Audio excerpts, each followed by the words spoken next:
Encore il reste un. Allez vous coucher. Maman, on n'a pas encore mangé. Oui, on a faim. Vous avez faim. Venez me manger. Parce que moi je n'ai pas faim peut-être. Est-ce qui m'énerve là? Celle qui est censée nous faire à manger préfère traîner au dehors jusqu'à 7 heures. Être femme, tâche difficile, poids trop lourd à porter. Sourou aura des réponses à ces interrogations quand en l'espace de quelques heures, il va se retrouver dans la peau de sa femme à Chaquet et vivre le quotidien de cette dernière.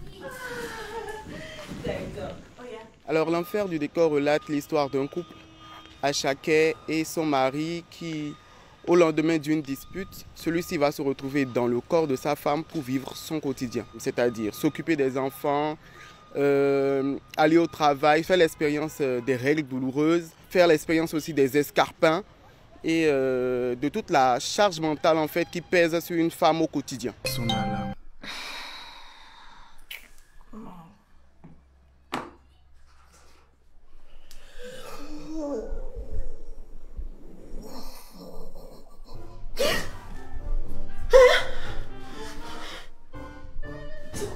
L'enfer du décor.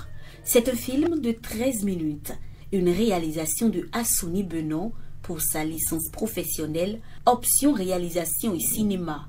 Assouni, à travers l'enfer du décor, veut surtout faire passer un message, celui de son combat en faveur du féminisme. La cause des femmes me préoccupe énormément vu que j'ai été élevée par une femme seule. J'étais dans le souci vraiment de raconter une histoire qui pourrait montrer ne serait-ce que la charge mentale que pourrait ressentir une femme au quotidien. Mais j'étais vraiment assez perdue dans la manière de raconter, de montrer cela. Alors il y a ma mère qui m'a dit cette phrase un jour: si tu étais à ma place, tu comprendrais. Alors je me suis dit, comment réaliser cela? Sachant que tout est possible au cinéma, je me suis dit, pourquoi ne pas intervertir les rôles et mettre l'homme dans le corps de la femme, dans sa peau? Parce qu'il n'y a que de cette manière-là vraiment qu'on peut comprendre ce que vit la femme. L'enfer du décor a déjà conquis le public béninois à travers 2 nominations lors du Festival Cinéma 229. Fort de ce succès, l'enfer du décor est sélectionné parmi les films qui vont hisser le drapeau béninois au FESPACO 2025, le festival panafricain du cinéma et de la télévision de Ouagadougou. Je suis incroyablement heureux et donc j'espère que ce film, même s'il ne remporte pas le prix, vraiment atteigne la cible et qu'il passe le message voulu. Chérie, tu as fait un mauvais rêve.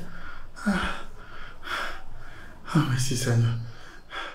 Le FESPACO se présente aujourd'hui comme l'un des plus grands festivals qui met en lumière les réalisations cinématographiques en Afrique. Tout comme Assouni, plusieurs autres réalisateurs béninois seront sans doute révélés au FESPACO 2025 du 22 février au 1er mars à Ouagadougou, la capitale du pays des hommes intègres. Cette nuit, j'ai fait une introspection.